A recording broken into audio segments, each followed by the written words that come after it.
Yes, I know you've been waiting for me. The lady with a PhD in breaking down complex immigration issues to make it very, very easy to understand. Yes. Today is 2nd July and there's been an update. This update actually came yesterday. These are major statements of changes to the immigration rules affecting mostly skilled workers. I understand it and I'm going to explain it in the most simple terms for everyone to understand. Those blowing up my phone, is it affecting me? Is it? Relax, I'm here, okay? Relax, okay? And let's get into the video.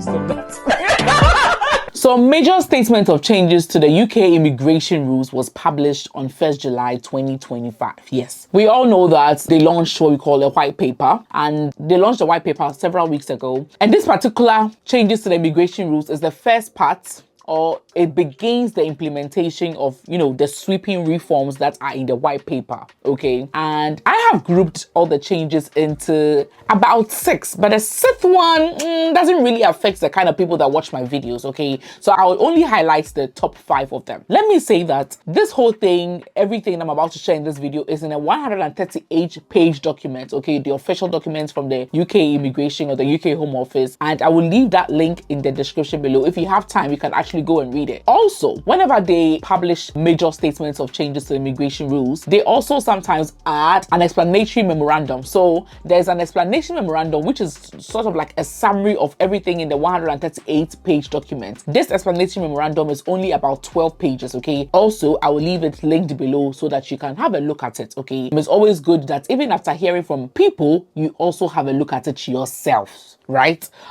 And all the links will be in the description, like I have said. Now, the first major statement of change that was published on the 1st July is concerning the salary threshold for skilled workers, okay? So now there's been a change to the salary threshold and there's been a change to the skills threshold. Now, let me talk about the first thing, which is the salary threshold, okay? So now they are raising the salary threshold from 22nd of July 2025, okay? What does this mean? Currently, to be able to come to the UK on a skilled worker visa, your employer, your UK employer, should be willing to pay you as much as £38,700 in a year.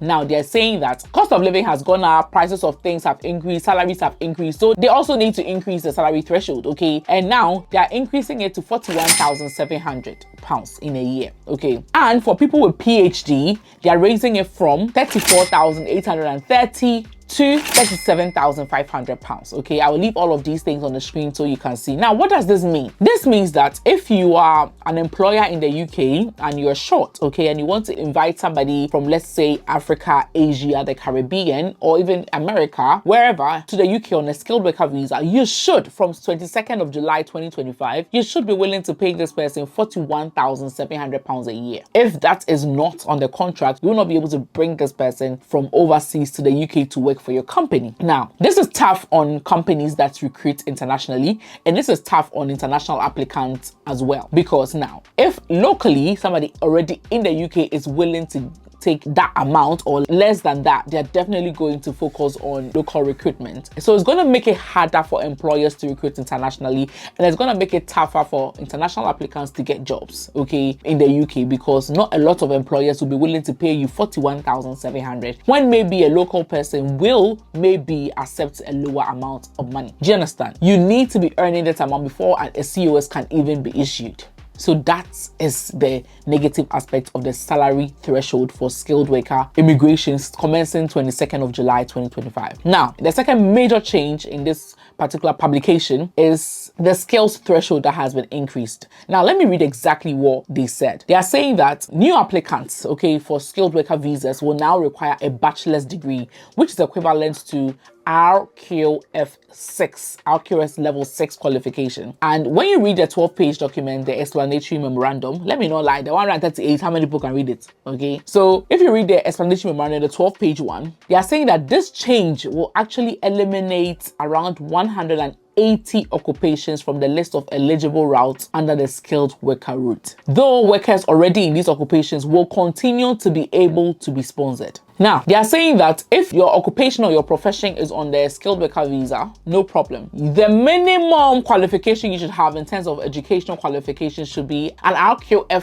which is a level 6 qualification, okay? And when they do this, this means that over 180 occupations from the list are going to be eliminated or are going to be affected, because most of these categories, some of them they accept diploma, some of them they accept certificates and maybe other lower education qualification, but henceforth it's going to increase to a degree, basic degree level. So for instance, with regards to the care visa, if you were coming on a care visa, which is also under the skilled worker visa, specifically health and care worker visa, if you had only a diploma, it wasn't an issue. In fact, even nurses, if you have a diploma, it's not a big issue. You could come to the UK on a diploma. But they are saying that now, for skilled worker visas, the basic education for you to even get a skilled worker visa, aside the fact that you should be earning now 41,700, you should also have the least qualification as a degree, a bachelor's degree. Now, for those who are confused about the RQF levels qualification, what it means, let me just read this to you. So the full meaning of the RQF qualification is the regulated qualifications framework. Okay, it defines the level of difficulty and complexity of jobs or qualifications in England, Wales and Northern Ireland. So RQF level 6 corresponds to bachelor's degree level. Now let's look at the various levels. Okay, I will leave a chart on the screen so you can see. So let's start from 1. Okay, so RQF level 1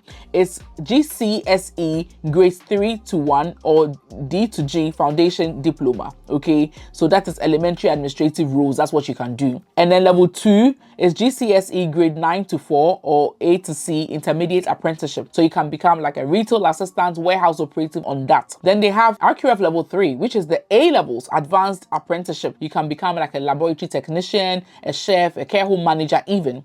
Then we have the RQF level 4, which is HNC or higher apprenticeship. You can become like a network administrator, a retail manager. Then we have RQF level 5, which is an HND or foundation degree. That one you can actually become an electrical technician, IT solutions architect and all of that. Then now we come to level 6, which now is the basic requirement for skilled worker visa. Now that's a bachelor's degree or a graduate diploma.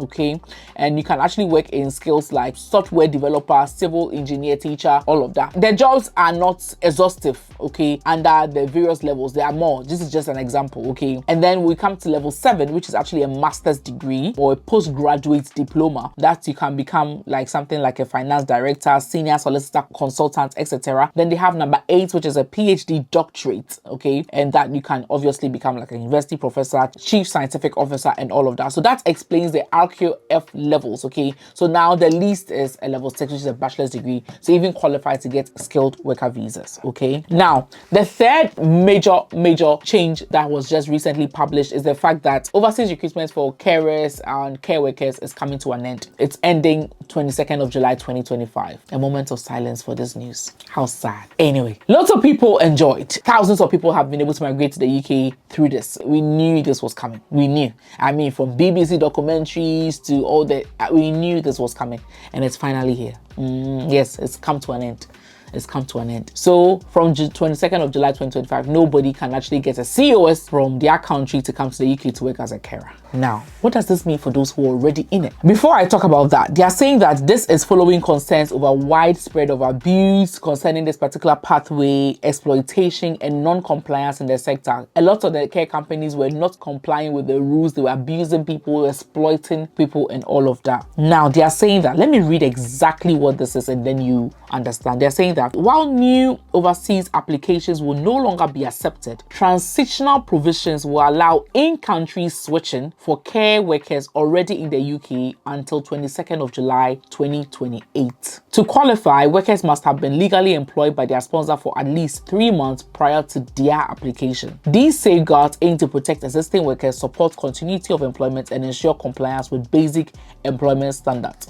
So they are saying that although they are not accepting any new skilled worker visa application or health and care worker visa application for you if you are coming to work as a carer, they have made transitional provisions for those already in the sector so that they are not exploited even further. What are these transitional provisions? They are saying that you can still switch employers if you are in the UK. So you can continue to change employers, work in your current care job until 22nd July 2028. But when you are switching to a different employer, you should have at least worked for the first or your current employer for at least 3 months before you can switch. And this all switching and all of that comes to an end 22nd of July 2028. So they have given us a 3 years grace period. Okay, these changes also include transitional arrangement, allowing existing skilled worker visa holders to continue to extend their visas, bring dependents, change employment, and take supplementary employment in occupations below the RQF level 6, while applying the new rules to applicants from overseas and those applying to switch from other routes. So let's say you are on a student visa, okay, and now after your education, maybe you got the postgraduate study visa and then you want to switch to the care visa. Now it's not possible. You cannot get a care visa anymore after 22nd of July 2025, right? But they are saying that those that are already on a skilled worker visa, those are already carers, those are already on health and care worker visas, those are already in the UK. You are still allowed to change employers up until 2028 July 22nd, and you are still also allowed to bring dependents, those that were already allowed to bring dependents. You can still bring your dependents, you can still extend your visas, you can still renew your visas. You can still do the supplementary work, the additional work that they said we could do, the extra 20 hours a week. You can still do it. You can still change your employers if you want to switch to a different employer. You can still go ahead and do that. And you can even still do that with occupations below RQF level 6 rules, okay? And that these new rules are only going to be applied to people that are now coming into the UK on skilled worker visas, or people that are switching from another visa category to a skilled worker visa in the UK. The new rules will apply to them. Guys, do you understand? Carer visa is ending 22nd of July 2025, right? But if you're already in the UK as a carer, you can still change employers until 22nd July 2028. But you should have been working for your main employer for at least 3 months prior to the switching of employers. For other skilled workers, aside, let's say accountants, other skilled workers, okay, IT personnel, all of that. For those already in the UK, you can still bring your dependent. For those already in the UK, you can still change your employers. For those already in the UK, you can still extend your visas. You can still do that. And you can still take on the additional work as based on the rules. Okay, however, the new rules apply to those that are yet to come to the UK on skilled worker visas and those that are switching from other visa categories to a skilled worker visa. Okay. The funny thing I found is the fourth change that I'm going to talk about is the fact that they are introducing a temporary shortage occupation list.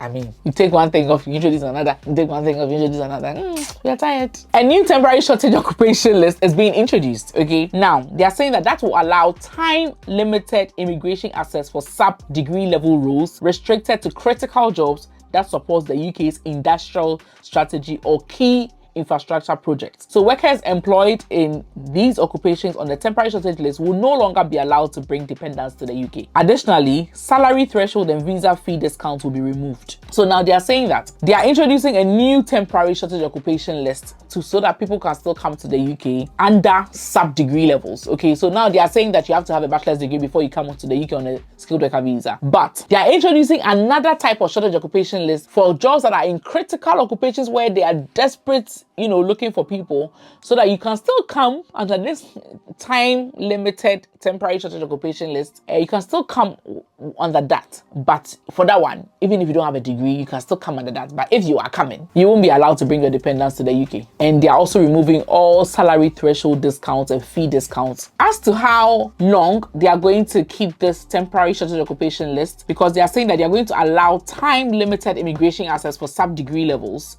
or for sub-degree level jobs. Now, as to how long this is going to be, it's temporary 1 year, it's temporary 5 years, or it's temporary 10 years. We do not know yet. And I'm sure that they are going to come again with another update explaining how long this temporary shortage occupation list is going to be in place. But I have a feeling that job roles like nurses are going to be on there, because with regards to nursing, loads of people that come to the UK to work as nurses come with diplomas. Okay, so now that would mean that they do not qualify to come as a skilled worker, because remember, although nurses come under the health and care worker visa, the health and care worker visa is a subsection of the skilled worker visas in general. Okay, so they are also going to be affected. So are they saying that now diploma holders or diploma nurses can no longer come to the UK? That is where I am not so sure about, but I strongly believe that nurses are going to be on the temporary shortage occupation list, where they will still employ or recruit foreign people who do not have degree yet for those roles, because those roles are critical and they need those people. So I have a strong feeling that nurses are going to be on there and they are still going to come. But they are saying that this is a time-limited immigration access. How much time do we have for these people to come with a below degree qualification. Now, I'm not sure yet, but if you're looking to migrate to the UK as a nurse at this point in time, I feel like if you have not started your process yet, you should speedily start, okay? I would say that if you are in the healthcare sector, quickly contact EMGS, okay, to help you with your relocation process, all the exams that you need to pass and all of that. Especially if you are a diploma nurse, okay, and we are not sure how this time limited immigration access is going to last for. Guys, we are all not sure just yet, okay?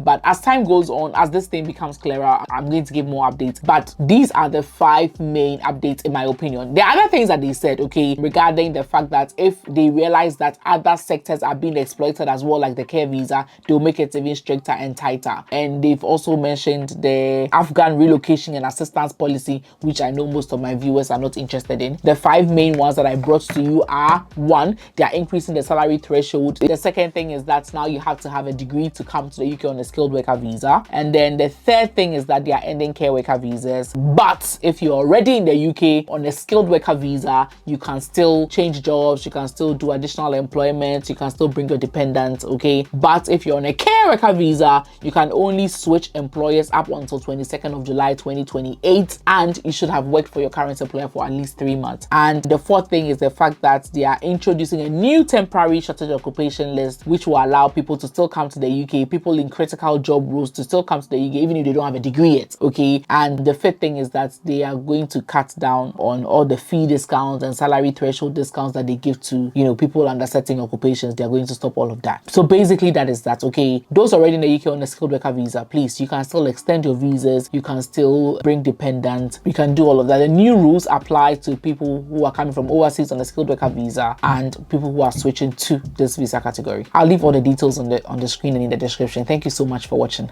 Bye.